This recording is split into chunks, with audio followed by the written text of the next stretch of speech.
Hello, I'm COD President Paul Ferrace, and we are back in COD's After Torpedo Room, and today we're talking torpedoes, specifically the Mark 27 torpedo.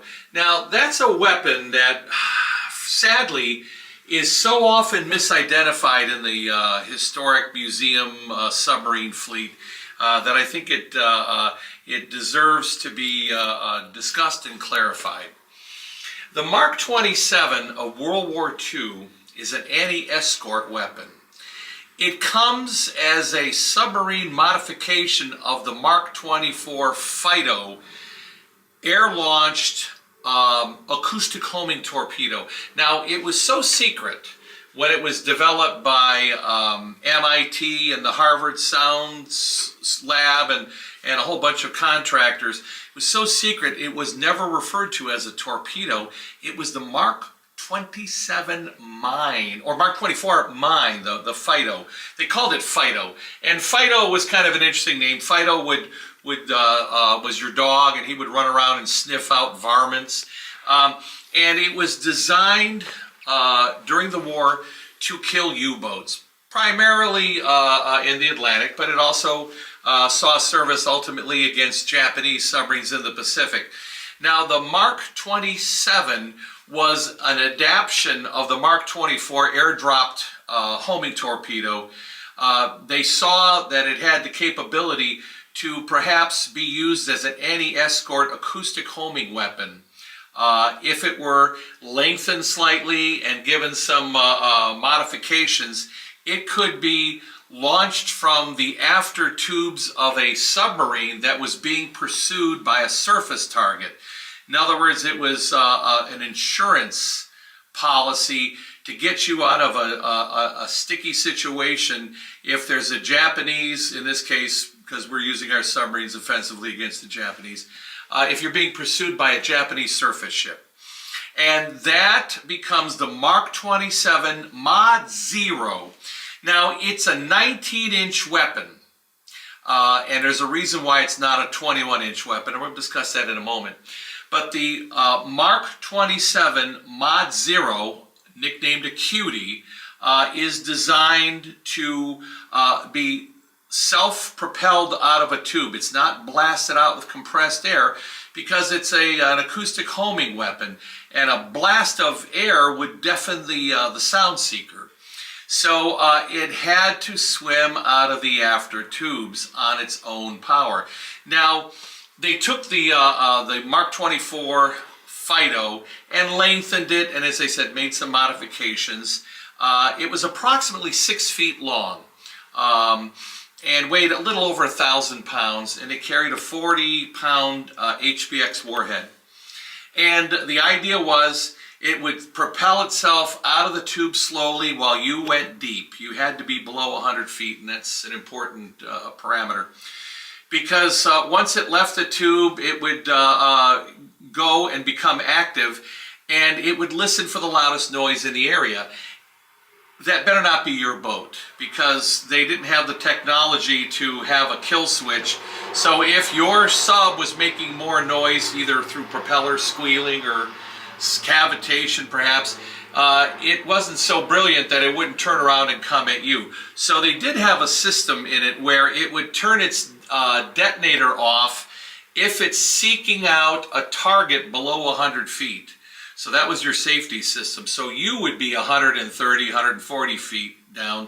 Let this swim out the after tube. Now, you were rigged for ultra quiet, and hopefully this would sound, listen for the sound of the Japanese patrol ship that's trying to kill you, and swim toward the propeller, cavitation, and explode. Now, 40 pounds of HBX, very powerful chemical explosive. In fact, HBX is the chemical explosive that detonates the atomic bombs.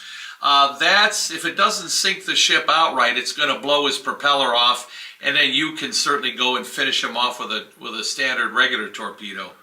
But now, why it had to be 19 inches as opposed to 21? It has a single rotating propeller, not a counter rotating like the big fish. So it would push its way down the tube. Well, the tube is flooded with water. the water ahead of it in the tube would act in essence like a stopper, a plug, and retard its progress down the tube. So if it was 19 inches, that gives you 2 inches, an inch around its circumference, to allow the water ahead of it to flow past the body so it couldn't be hampered on its way out. So to center it in the tube, you have these skegs that would keep it centered. And of course, here's the guide stop, so it would align itself in the tube. Again, another guide stop here. And being electrically powered, it had a 15-minute battery life. You have a battery in here, and that battery would provide power, which of course these battery access or handhold covers, as they were called, allowed you to give it refresher charges. Now I'm showing you not a Mark 27 Mod 0, but what everyone thinks is the Mark 27 Mod 0. This is an improved version, and at this point, hopefully Evan will insert a picture of the one of the rare, one of the few existing Mark 27 Mod O's in the historic fleet. And lucky for those guys down in Texas on the Cavala, they have a Mark 27 Mod 0 Cutie sticking out of their after tubes, and you can see it's bronze colored. It's very short. It's roughly half the length of this. Now, those weapons were developed in incredibly short time. In fact, I think about a year from a contract signing to the first weapons being delivered. And they destroyed about 40, 50 U-boats and some Japanese submarines in the Pacific. But they were very... I'm talking, of course, about the Fido. So the Mark 27 Motto Cutie, not quite the stellar results you got from its anti-submarine airdropped homing brother. We launched one. We carried them. They carried 2 on a tray. We launched one at a pursuing Japanese ship, and apparently it didn't do anything. But we still made it home, or else we wouldn't be here. But that weapon had so much promise that it was basically the seminal forefather for just about every anti-submarine homing torpedo that came out for the next 20 years. Suffice to say that our friends on the Torsk in Baltimore, they had a Mark 27 Motto Cutie. They launched it at a pursuing Japanese ship, and 15 minutes into its run, the battery went dead and nothing happened. So they fired a regular torpedo.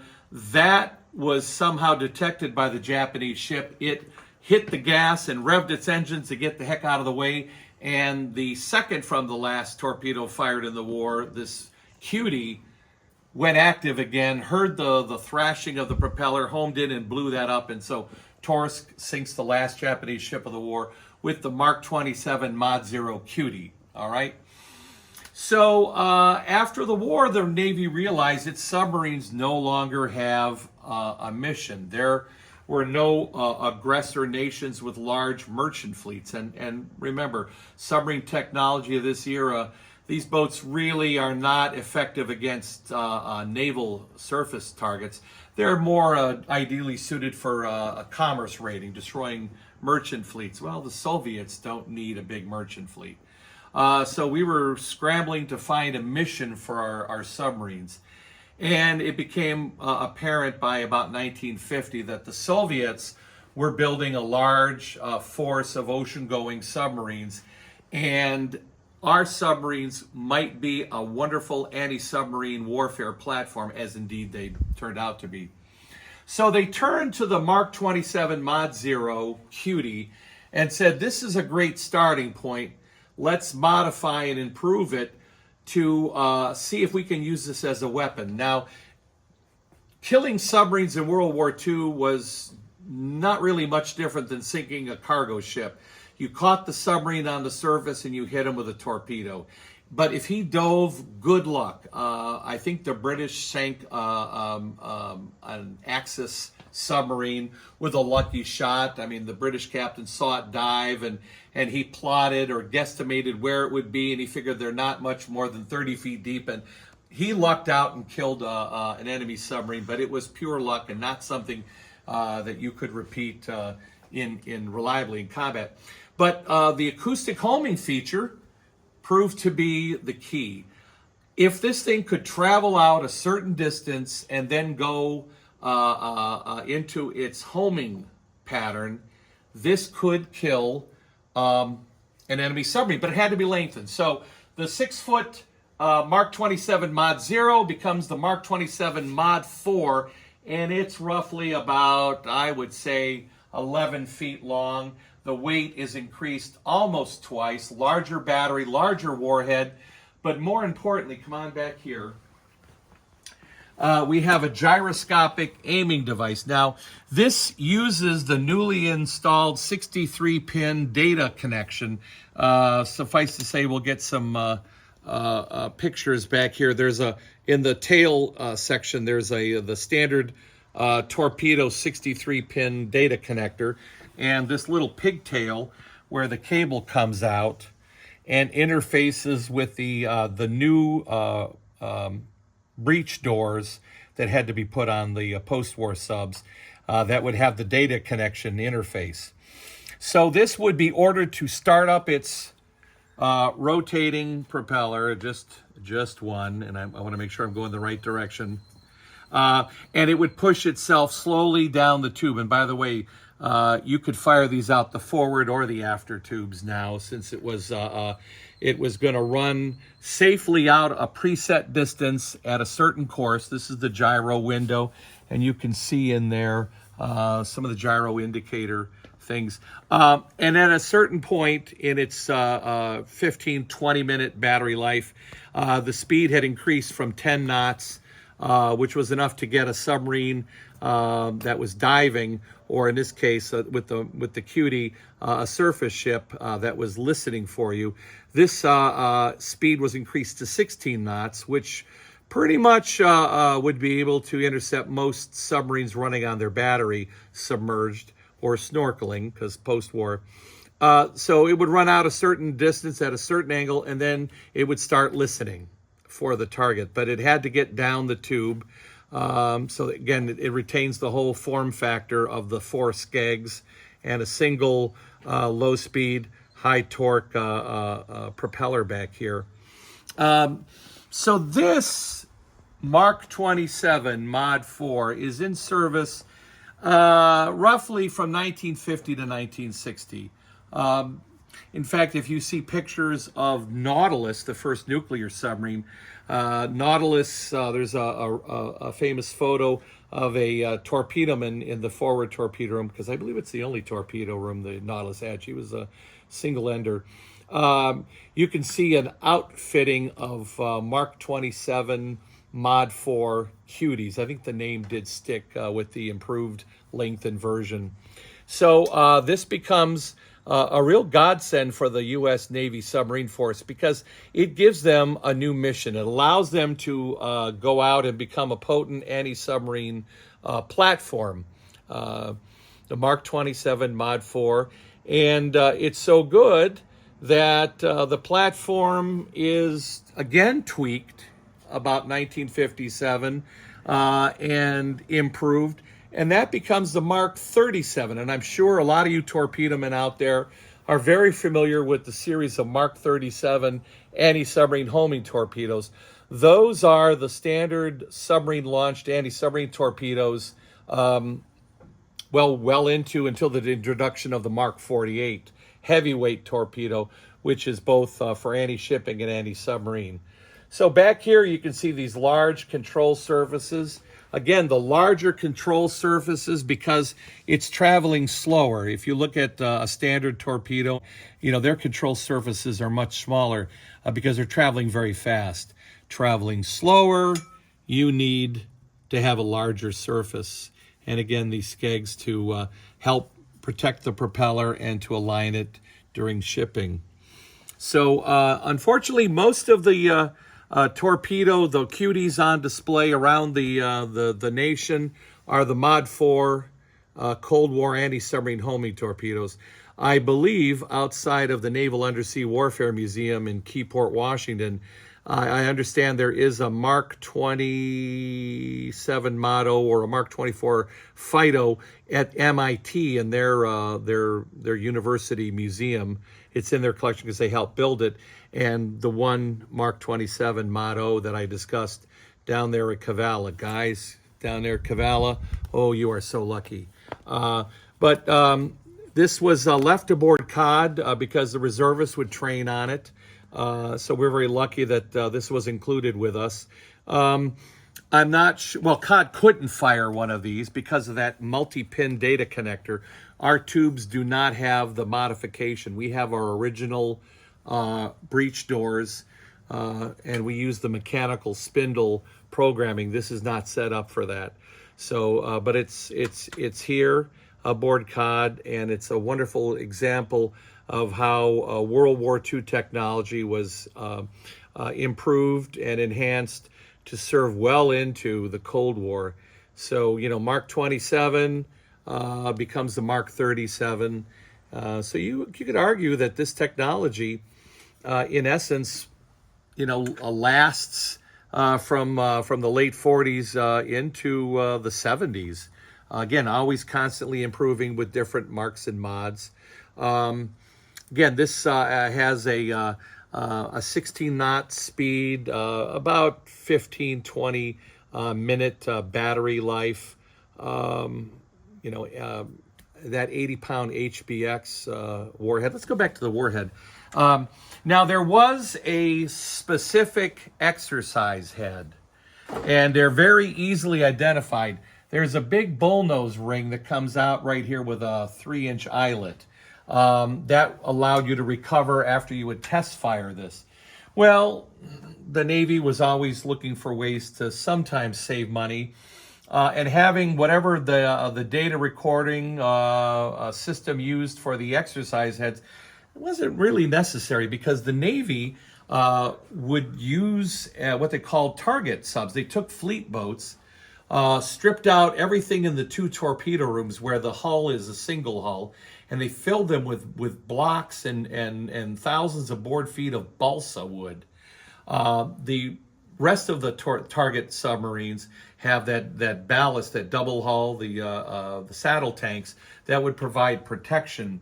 And the target submarine literally was, as the name implies, it was a target. It would run certain courses and speeds, and these would be launched against it. And, you know, frankly, the only thing you needed to hear was the whang of that thing hitting your hull, and you knew you got hit. And at the end of the run, it would pop to the surface, and you'd recover it. And that big, almost like a unicorn eyelet right here, that grab bar with a circle would help you recover it. Well, that was expensive, so that what the Navy did was they came up with an improved, or let's just say a quick and dirty exercise head. They took a warhead and took the explosives out, and for ballast put in plaster of Paris and a float chamber so that it would have the same weight as the HBX. And that's what this is. This is a warhead that's been adapted for use as an exercise head. So originally it was yellow, and then later in its life it was painted orange when all safety and warning and locator colors switched from yellow to orange. But we took this back to its first life as an exercise head. It was yellow. And of course it's missing the contact exploder.